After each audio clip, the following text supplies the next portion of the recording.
요리의 시작, 식재료. 우리는 식재료에 대해 얼마나 알고 있을까요? 그래서 탐험가들이 모였습니다. 이름하여 대한민국 식재료 탐험가들. 식재료의 탄생부터 몸에 좋은 의학 정보, 맛있는 요리까지. 본격 요리 토크쇼 대식가들 시작합니다.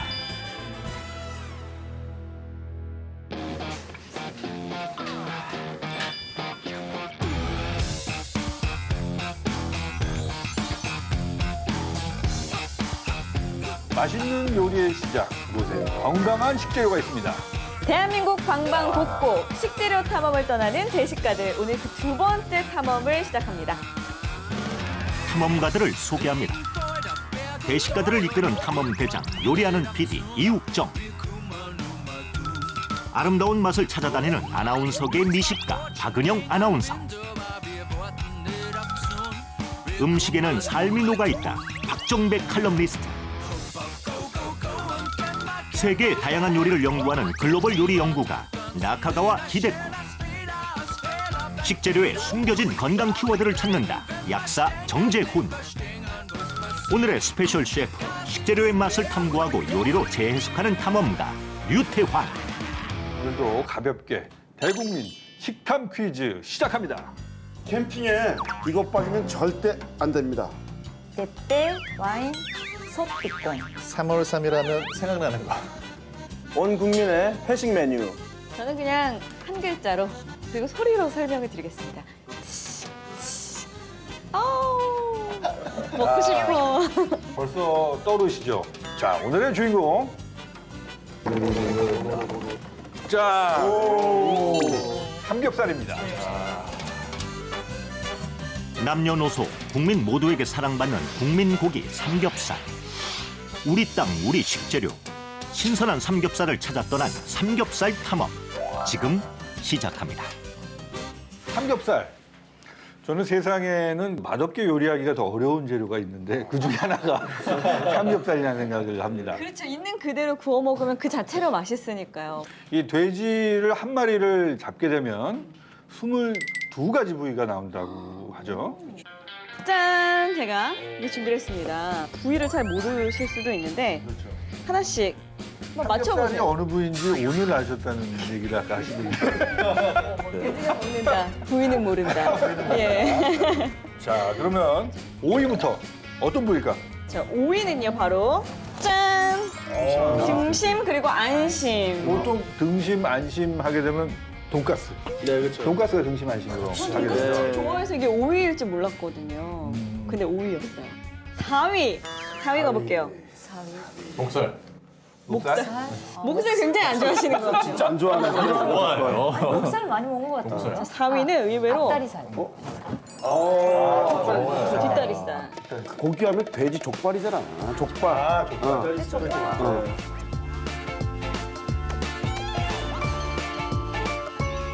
3위 드디어 목살 나왔어요. 목살.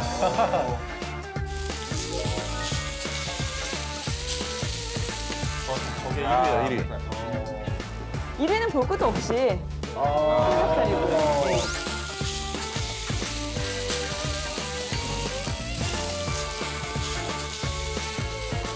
(2위가) 갈비. 근데 돼지 갈비도 많이 우리가 먹죠. 근데 차이가 굉장히 크네요. 보통 이제 돼지 갈비 쪽은 양념으로 많이 먹고 삼겹살 그냥 구워 먹고. 그렇죠. 유지한 셰프도 삼겹살 좋아하세요? 아, 저 삼겹살 좋아하죠. 삼겹살은 뭐니 뭐니 해도 두꺼운 철판에 엄청난 열을 달군 다음에 느낌 아시죠? 노릇하게 거기에다가 이제 소주. 아, 최고죠. 네, 막 들어가죠, 그럼. 저는 비가 오면 삼겹살 생각나잖아요. 눈이 와도 생각나요. 해가 떠도 생각나고 해가 져도 생각나요. 그러니까 저는. 소주가 생각나는 것 같은데. 아니, 그러니까 아니 뭐 여러분은 이제 소주를 마실 때 꼭 생각하셔야 되는 게 두 분. 꼭 생각하셔야 되는 게 뭐가 있냐면 소주라든지 술에 들어있는 알코올은요 몸에 들어가면 절대 다른 걸로는 안 바뀌어요. 딱 어디로만 바뀔 수 있냐면 지방 쪽으로만 갈 수가 있어요. 살이 찌네. 네. 그러니까 이제 삼겹살 먹고 본인의 살을 삼겹살로 만들고 싶으면 이제 소주를 곁들이면 되는 거죠.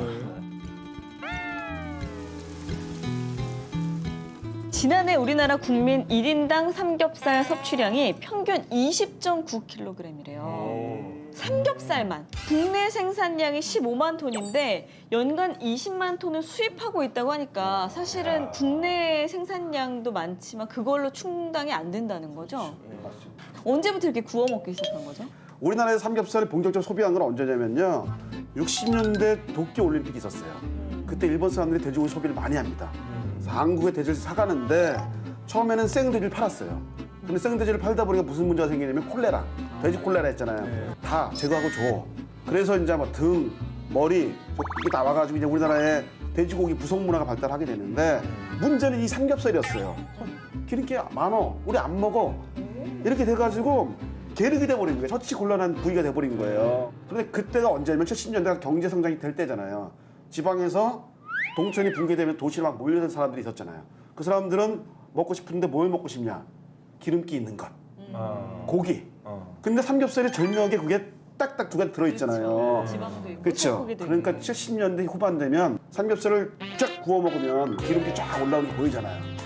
소주 한 잔 먹으면 그냥 완전히 올라오는 거야 사람들의 그 그러니까 저녁에 스트레스가 확 풀리는 겁니다. Every dream I've ever dreamt.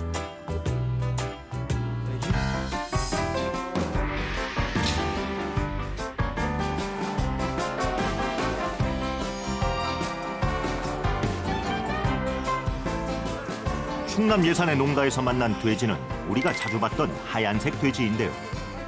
듀로, 요쿠셔, 랜드레이스 세 종류 돼지의 장점만을 모아 탄생시킨 삼원 교잡종이라는 종류입니다.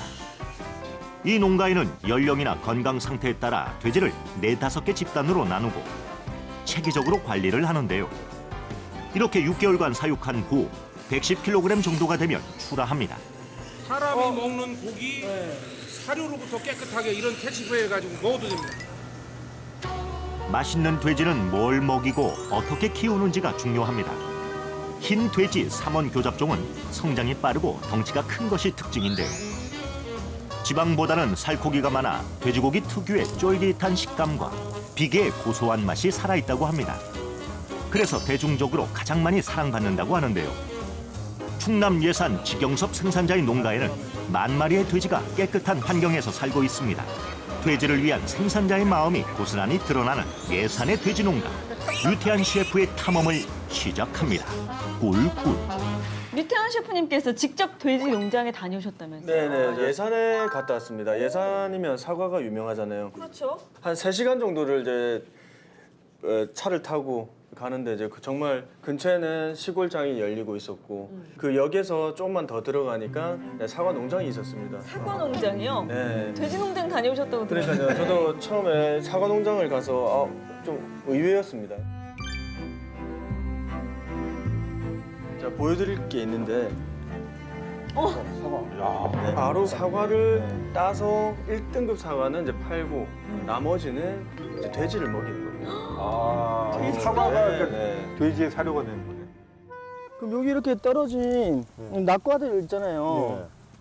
이런 거 돼지 안 먹이나요? 이런 건 절대 안 먹입니다. 그 중하 이 정도의 파과 없는 거 여기 네. 보시다시피 사람이 직접 먹을 수 있는 사과를 갖다가 네. 돼지한테 공급합니다. 시골에서는 부지런하면 버릴 게 하나도 없습니다. 네. 그리고 다 자원이고 네. 그 교류를 해서 동물도 사람도 먹고 나머지 가지고 또 사람이 먹는 그 식자재를 만들 수 있는. 그래서 아주 큰 창고를 이렇게 보여주시더라고요. 그래서 들어가는데 사과가 막 엄청난 그 박스 안에 낮은 온도에 한 1년 동안 묵힌 사과라고 그러더라고요. 그래서 제가 냉장고에 들어가서 깨물어서 먹어봤습니다. 근데 너무 맛있더라고요. 사과를 이제 가지고 와서 착즙기에 내립니다. 착즙기에 내려서 깻묵이라든지 쌀겨 이제 교반기에 같이 돌려요. 사료에 섞어서 주는 네, 거군요. 직접 만듭니다, 그거를. 엄청난 양을 사람들이랑 땀을 뻘뻘 흘리면서 그래서 그걸 만들어서 굉장히 큰 발효통에서 그걸 계속 돌립니다. 발효통. 네, 그래서 그렇게 해서 사료를 만들어내는 거죠. 제가 가지고 오겠습니다. 오, 사료도 가지고 오셨어요? 네. 제가 듣기로는 돼지 삼겹살 비싼 게 사료도 수입을 해서 먹이다 보니까 비싸다는 얘기를 들었는데 여기서는 직접 만들어서 이렇게 사과까지 함께 먹이는 거예요. 한번 냄새 한번 맡아보세요. 그게 이제 사료.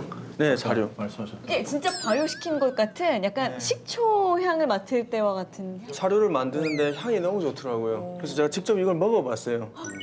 네, 먹어도 될 만큼의 야, 그런 네. 아침에 우유에 타 먹으면 네. 너무 좋아 진짜. 진짜 맛있네. 뭐, 돼지 된 기분이야. 내가 이제 발효를 네, 발효를 시켜서 그렇게 만드는 겁니다. 발효시켰잖아요. 네. 사과 자체를 돼지한테 줘도 네. 돼지가 참 잘 먹어요. 그런데 문제는 뭐냐면 사과를 먹고는 근육이 잘 생기진 않아요. 어떤 거냐면 곡물을 1kg 줬을 때 하고 비교를 하면 사과를 거의 한 9kg에서 한 15kg을 줘야 된다는 네. 그런 실험을 진짜로 미국 유타주에서 했거든요. 그러니까 그냥 줄 수는 없는 거고 네. 이걸 이제 다른 재료들하고 함께 발효를 시킨 다음에 주면 사료 자체 단백질 함량이 높아지고 이걸 먹으면 이제 돼지들도 더 근육이 붙고 네. 단백질 함량이 좀 더 있는 그런 돼지가 되는 거죠. 보통 그 돼지 축사 그러면 시골에 가면 저 멀리서부터 냄새가 나잖아요. 냄새 나죠. 그리고 옆에 네. 뭐 이렇게 집이라도 있으면 난리 나고 그럼. 또 방 안 치면 엄마가 너 돼지우리냐 이렇게 얘기해서 굉장히 지저분할 거라고 생각했는데 어떤 그렇지가 거예요? 않아요. 제가 그래서 이제 돼지 농장으로 이제 이동을 했습니다. 근데 제가 생각한 돼지우리는 바닥이 축축하고 네. 막 온몸에 막 이런 게 막 묻어 있고 막 그런 악취 때문에 못 들어갈 줄 알았는데 안에 들어가 봤는데 생각보다 너무 깨끗하더라고요. 채광이 좋고 환기 시설이 잘 되어 있는 이곳은 돼지 축사에 대한 편견을 깨뜨릴 정도인데요. 돼지의 성장에 맞춰 나눈 모든 공간마다 뽀얀 피부의 돼지들이 눈길을 끌었습니다. 쾌적한 환경이 피부로 느껴지는 것 같죠? 바닥이 이렇게 띄어져 있고요. 그리고 밑에는 이제 구멍을 내 가지고 거기서 이제 변을 보면 이제 밑에 이제 다 떨어지는 느낌으로. 그리고 이제 한 10m 정도 데려가더라고요. 그래서 이 기계를 보여주면서 이거는 이제 알칼리 수를 만드는 기계라고 얘기를 하시더라고요. 물까지. 네. 그러니까 돼지들이 먹는 물이 그 모든 환경을 알칼리로 다 바꿨다고. 제가 가서 저보다 좋은 거 먹는 사람인 것 같아 보니까 저보다. 그러니까 항생제라든지 그런 것도 전혀 먹이지 않고 정말 쾌적하고 깨끗한 환경에서 돼지들을 뭐 돌본다라는 그런 느낌이 많이 들더라고요. 사육하는 느낌이 아니라 네. 돌본다. 돼지 우리가 아니고 돼지 호텔. 네. 예전에 왜 돼지고기는 바짝 익혀서 먹으라고 기생충이나 네. 이런 것 때문에 요즘엔 그럴 필요가 없겠네요. 그럼. 네네 그 환경을 봤을 때 예전에는 사람 인분이라든지 그리고 막 청소도 잘 안 하고 그런 상태에서 돼지를 키웠기 때문에 네. 그 돼지를 먹었을 때 그 병균이 있을 확률이 굉장히 높았잖아요. 근데 지금 같은 경우는 전혀 그럴 염려는 없다고 봅니다. 제가 봤을 때. 그러니까 삼겹살 구워 먹을 때도 소고기 같은 경우는 우리가 뭐 레어나 미디엄 레어 해서 살짝 덜 익힌 게 맛있다 그러잖아요. 근데 돼지고기는 무조건 다 익혀라 그렇게 하는데 지금은 꼭 그럴 필요는 없겠다. 미디움으로 네, 드셔도 될 것 같습니다. 삼겹살을 어떻게 하면 맛있게 구울 수 있을까 간단한 테스트를 하기 위해서 준비를 해봤습니다. 근데 이거 삼겹살은 진짜 구워야지 되는데 그러니까 무형이네요. 조심해, 누가요, 조심해. 은영 씨부터. 저부터요? 네. 제가 어떻게 구우시나요? 그냥 저는 틈을 주지 않아요. 빨리 구워서 빨리 먹어야 되기 때문에 특별한 뭐 이유라도 있습니까? 빨리 구워서 빨리 먹는 거. 빨리 먹어, 빨리 네. 먹는. 소리와 그 냄새를 맡으면 기다릴 수가 없거든요. 그리고 고기 먹다 끊기면 진짜 서운한 거 아시죠? 정말 좋아하시구나. 희대권 선생님 어떻게 넣으시는지 궁금해요. 저는 일단 제일 맛있게 보이는 부분부터 집에서 할 때는 가운데다가 이렇게. 근데 두 개 넣고 저는 양파나 마늘을 같이 구워요. 저는 어떻게 먹냐면요. 저는 이렇게 놓고 먹어요. 이렇게. 하나? 응. 하나를 딱 놓고 딱 있다가 딱 뒤집어. 그러면 자 보세요. 자 아까 박은영 아나운서 때는 한번 해볼게요. 이렇게. 얘가 흘러. 맞아. 흘러. 그럼 얘는 이제 수육이야. 얘는 구이고 얘는 수육이 되는 거야. 수분이 많으니까 안 익어. 수분이 많아서 안 익은 거구나. 그래서- 자, 이러고 계속 왜 안 익지? 안 익으면 돼지 비린내가 나잖아요. 그러니까 셰프님은 어때? 저 같은 경우는 메일야드 리액션이라는 그런 말이 있어요. 갈변화 현상입니다. 그래서 바삭하게 겉을 구워줘야지 그 풍미가 살아나서 굉장히 맛있거든요. 이렇게 이런 느낌. 그럼 열이 사방으로 들어가잖아요. 밀도가 좀 낮네요. 그렇죠, 그렇게 이제. 그리고 이쪽이 분명히 열이 제일 많을 거예요. 그럼 가끔씩 이렇게 이쪽에 됐으면 이렇게 뒤집어준다는 거. 진짜? 그렇죠. 그러니까 이게 아니고 네, 위치로 그리고 바뀌는 거. 이렇게 뒤집어줘 색깔이 나왔으면 뒤집어줍니다 그냥. 네. 가위로 이제 잘라주는 거죠. 그걸 이제 굴려주는 거예요. 굴려요?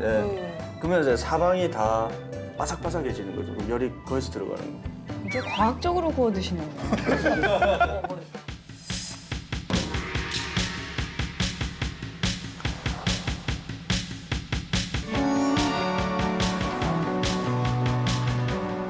해발 500m, 지리산 고지대에 위치한 이 돼지 농장에는 생김새부터 범상치 않은 돼지들이 살고 있습니다. 우리나라에서 사육된 건 이제 10년이지만 명성만은 대단한 지리산 흑돼지인데요. 온통 까만색으로 뒤덮인 흑돼지를 상상하셨겠지만 나름 귀여운 외모를 가지고 있죠. 미국에서 순종 버크셔를 수입해서 우리나라 환경에 맞춰 순수 혈통을 보존하며 키운 돼지입니다. 코리안 버크셔. 네, 그래서 이제 버크셔 코리아, 버크셔 K가 만들어진 거죠. 버크셔 K는 일반 돼지에 비해 성장이 느리기 때문에 15일에서 20일 정도 늦게 출하가 되는데요. 새끼 수도 평균 11두로 숫자가 적은 편입니다. 덩치가 작지만 고지대에서 자라서 지방이 많기 때문에 요리했을 때 부드러운 맛을 내는 것이 특징이라고 하는데요. 까다로운 기질의 흑돼지를 잘 키우기 위한 연구는 여전히 진행 중이라고 합니다. 버크셔 K 농가에 다녀온 요리 연구가 나카가와 히데코 씨의 탐험 이야기 지금 시작합니다. 히데코 선생님도 돼지 농장 다녀오셨다면서요? 네, 그 남원요. 남원. 네, 남원에 있는 박샤 K라고 하는 흑돼지 키우는 농장 흑돼지예요, 거기는? 다녀왔습니다. 선생님 사진도 가지고 오셨다면서요? 네네네. 이게 이제 버크셔 K 네, 종인 거죠? 6개 좀 있는데. 그러니까 박샤라고 하는 영국산 있고요, 미국산 있는데요. 일본에 원래 그 먼저 영국산 박샤가 돌아왔대요. 근데 그게 돌아왔는데 그게 가고시마 흑돼지가 됐고요. 그러니까 교배해서 이렇게 되는데 한국은 미국에서 오는 박샤를 이렇게 탄생했대요. 이런. 외모만큼 생소한 이름을 가진 버크셔 K. 일반적으로 우리가 상상했던 흑돼지와는 달라 보이지만 사실 이 얼룩덜룩한 무늬가 순종을 증명하는 표시라고 합니다. 지금은 이제 6개 부분이 하얗게 되는데 이마, 네, 그다음에 하나, 둘, 셋, 넷, 네 다리, 그다음에 이제 꼬리. 그래서 이제 600. 예, 6곳이 이제 있다고 하는 건데. 그 박샤 K가 좀 약간 보통 돼지보다 조금 이렇게 기질이 이렇게 강하대요. 싸우고 뭐 서열도 되게 심하고 그래서 서로 이렇게 막 싸우면서 죽기도 하고 막 어린 그 돼지들도 이렇게 적응이 안 된 돼지도 있대요. 그러니까 그 난제 생활에 적응이 안 돼서 그러면은 그래서 박사님이 그 딱 아신대요. 딱 보면 얘는 적응 안 될 것 같다. 그러면 뽑아가지고 이렇게 다른 그 우리 대안학교 같은 거 있잖아요. 우리가 특별 관리대사군요. 그러면 따로 축사에 그런 반을 만들어서 진짜 정말 이렇게 따로 꺼내서 그 키운다고. 그만큼 배려를 하는 거네. 그리고 교육시켜서 다시 넣든지 개월수 보면서 그러니까 그런 거를 굉장히 그러니까 배려하라고 해야 되나. 사람한테도 배려하는 듯이 돼지한테도 굉장히 배려를 해서 봐야 된다. 아는 만큼 맛있다. 재료 본색, 식탐 실험실. 지방이 많은 삼겹살과 살코기가 많은 삼겹살은 조리법에 따라 어떻게 맛이 달라질까요? 오늘 식탐 실험실에서는 예산과 남원의 삼겹살을 이용해 삼겹살의 특징에 맞는 알맞은 조리 방법을 공개합니다. 두 종을 가지고 네. 실험을 해보셨다면서요? 제가 두 가지를 비교를 해봤습니다. 네. 예산 같은 경우는 살이 7이었다면 지방이 3이었고요. 그리고 남원 같은 경우는 살과 지방의 비율이 5대 5였습니다.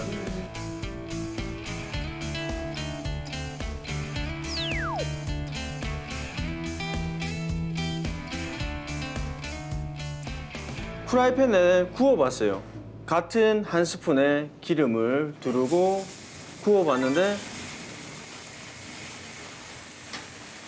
남원의 돼지고기 같은 경우는 기름기가 굉장히 많이 나왔어요. 적어도 한 3배 이상으로. 네, 그만큼 기름이 많다는 거죠. 그래서 사람마다 뭐 취향이 있잖아요. 근데 그렇죠. 뭐 좋다 나쁘다 그런 건 아니고 제가 한번 먹어봤습니다. 먹어봤는데 기름이 많은 거는 사실 부드럽고 그런 풍미가 좀 있고 네. 고소한. 그리고 예산 같은 경우는 이제 씹히는 맛이 왜냐면 살코기가 7이라고 했잖아요. 그래서 씹히는 맛이 좀 있었고요. 그리고 육즙이 굉장히 풍부하다는 거를 많이 느꼈습니다. 다음 조리법은 하이 프레셔 쿡. 그러니까 고압 요리를 해봤습니다. 압력밥솥을 이용해서 남원의 돼지고기와 예산의 돼지고기를 비교를 해봤는데요.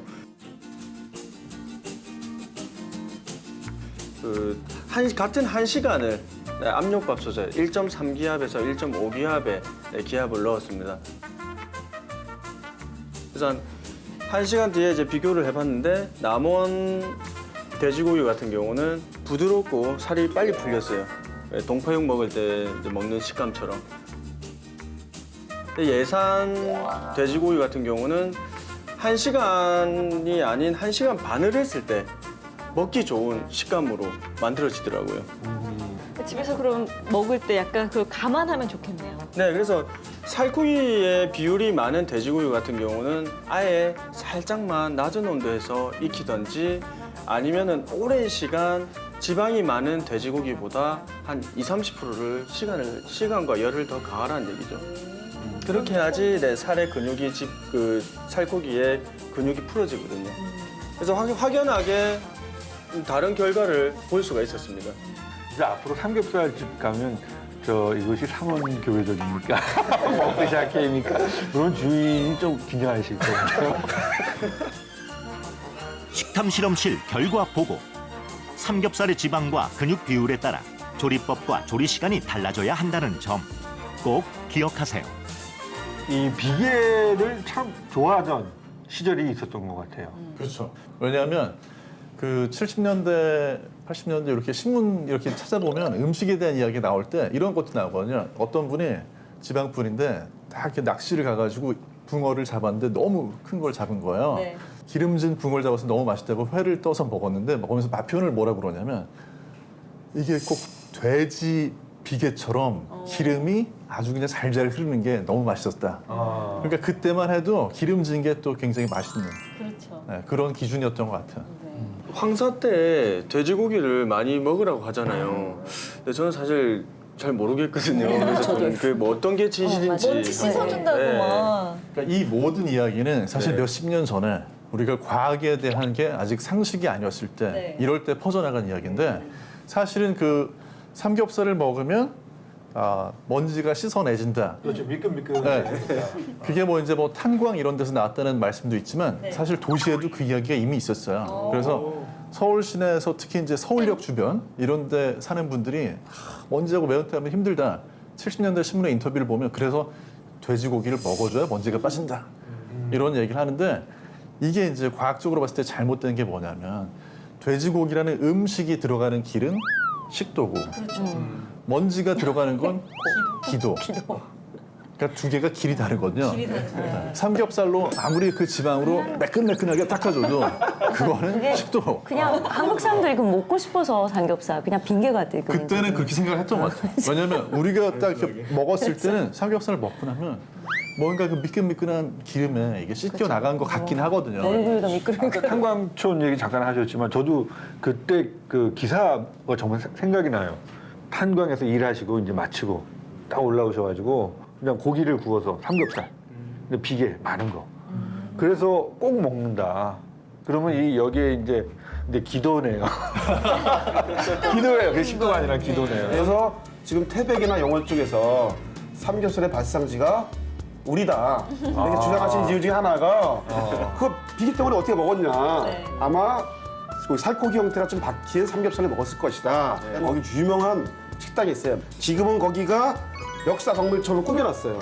그런데 거기서 역사 박물관에서 옛날에 그거를 팝니다. 김치찌개를 보니까. 예.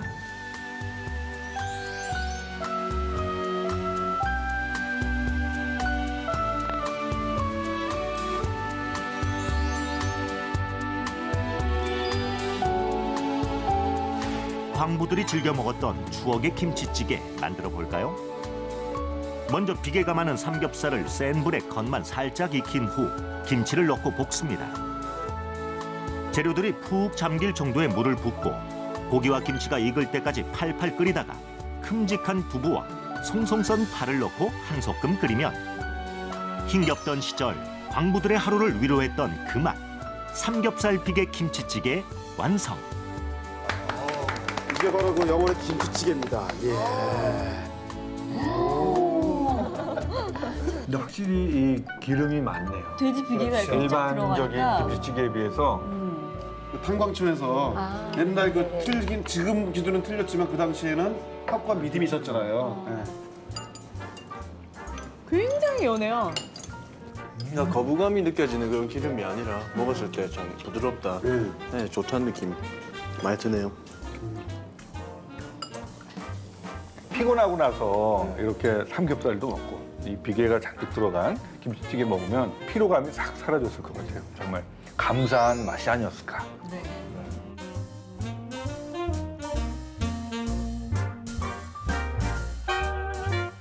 저희가 삼겹살 김치찌개도 먹어봤고 그렇다면 해외에서는 이 삼겹살을 어떻게 먹는지. 제가 아주 기억나는 거는 예전에 그 노스캐롤라이나 미국 거기 가니까 바베큐 아주 유명한 바베큐인데 이거를 그 통돼지를 해서 한 뭐 24시간 화덕에 놓고서 아주 슬로우 쿠킹을 해요. 근데 삼겹살이라고 해서 특별 대우를 받은 게 아니더라고요. 그냥 모든 부위를 다 나중에 칼로 이렇게 다 이렇게 잘게 썰어가지고 그거를 이제 샌드위치에 딱 넣어서 먹더라고요. 근데 우리 같으면 뭐 이왕 구웠으면 삼겹살만 딱 떼내가지고 쌈을 싸 먹죠. 그럴 이렇게. 텐데 그게 아니더라고. 유럽에서는 이 삼겹살 가지고 주로 베이컨 만들잖아요.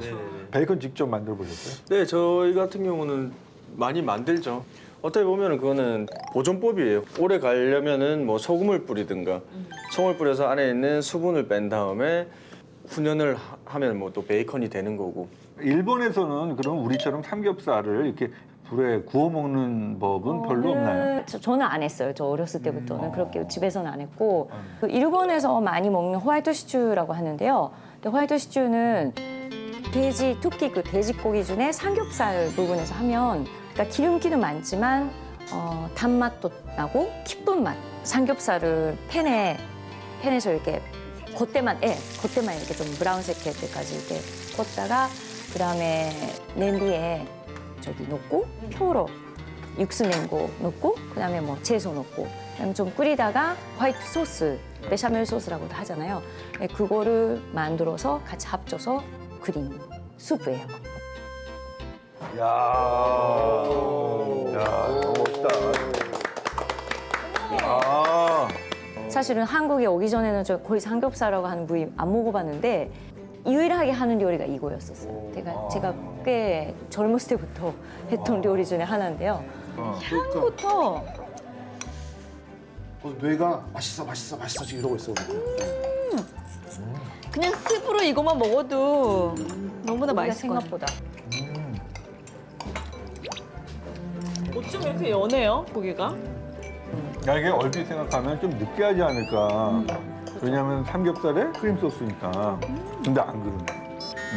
여기다 국수나 파스타 비벼 먹으면 맛있을 것 같아요. 파스타는 아니면 일본에서는 밥을 먹어요, 같이. 흰살을 같이 이렇게 곁들여서. 야, 우리가 삼겹살 구워 먹는 것도 맛있지만 좀 다양하게 요리해 볼 필요도 있을 것 같아요. 그러면 정말 삼겹살의 숨은 또 다른 맛을 또 우리가 찾을 수 있잖아요. 대한민국 식재료 탐험가 대식가들. 오늘의 식재료 삼겹살을 이용한 특별한 점심 메뉴를 제안합니다. 굽기 아니면 삶기만 했던 삼겹살 요리법에 반대한다. 셰프의 재료 본색 지금 시작합니다. 자, 보시면은 제가 말씀드린 대로 살코기가 좀 많죠. 네, 이게 어떻게 변하는지 제가 보여드리겠습니다. 향미야채입니다. 양파 듬성듬성 썰어주면 되고요. 향을 내는 양파, 샐러리, 마늘 등의 채소를 듬성듬성 썰어 압력솥 바닥에 깔고 통후추, 타임 등의 향신료를 함께 넣습니다. 썰자른 두꺼운 통삼겹살을 넣고 고기가 살짝 잠길 정도의 적은 물만 넣습니다. 그리고 약간의 소금 간을 한 후 1시간 30분간 삶아주면 됩니다. 음식 만드는 걸 제가 보다 보니 음식을 만드는 걸 보는 거야말로 정말 세상에서 가장 참을성을 많이 요구하는 일이구나. 빨리 먹고 싶어요. 1시간 30분 후 삼겹살이 다 삶아졌습니다. 얼음물에 투하시키네요. 네, 얼음에 넣는 이유는 냉각을 안 시키면 다 찢어집니다. 칼을 넣으면 그냥 다 부서져요. 이제 삶은 통삼겹살을 구워봐야죠. 고기가 너무 두꺼우면은 색깔만 나고 안에 열이 안 들어가는 경우도 있겠죠. 그럴 때는 후라이팬에 살짝 치워놓고 네, 안에까지 들어가게끔 그 식재료를 이렇게 보러 가면서 배웠습니다. 사실 저도 요리를 한국에서 와서 한 5년 반, 6년 정도를 하는데 식재료에 대해서 좀 많이 무지했다는 생각도 많이 들고요. 그래서 지금부터 또 한국의 최고의 식재료를 찾아서 좀 정말 맛에 집중을 해서 최고의 식재료의 맛을 내는 그런 쪽에 좀 많이 연구를 하려고 노력하고 있습니다. 이번 대식가들 탐험을 하시면서 발견하신 거죠? 네, 맞습니다. 네, 순수하게. 이렇게 좋은 프로그램이에요. 사과 소스 만들어 보겠습니다. 자, 예산 사과 착즙한 거. 사과 소스는 껍질을 벗긴 사과를 강판에 갈고 사과 착즙 주스를 넣어 끓입니다. 이때 낮은 불에서 계속 저으며 졸여줘야 눌러붙지 않고 잼 형태로 완성되는데요. 더블쿡으로 조리한 통삼겹살에 달콤한 사과 소스를 풍성하게 올려줍니다. 여기에 간단히 채소를 볶아 곁들이면 건강에도 좋은데요. 유태한 셰프의 푸짐하고 향긋한 삼겹살엔 사과 소스가 완성됐습니다.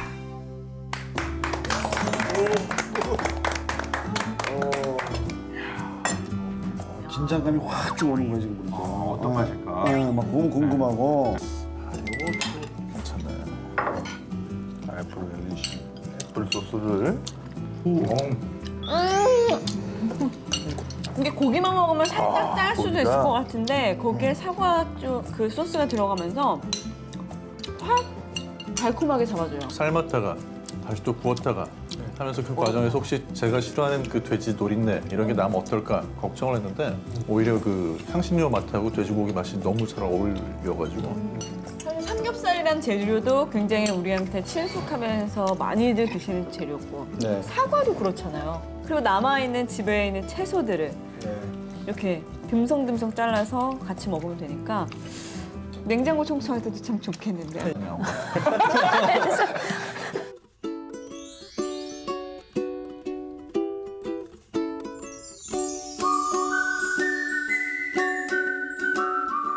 자연의 모든 것이 동물과 사람이 함께 나누는 귀한 자원이다. 생산자분이 하셨던 그 말씀이 가슴에 남네요. 오늘도 정말 건강하고 몸에 좋은 그리고 맛있는 식재료를 키우기 위해서 얼마나 생산자분들이 노력하시는지 다시 한번 느낄 수가 있었고요. 다음 주에 더 맛깔나는 식재료로 찾아뵙겠습니다.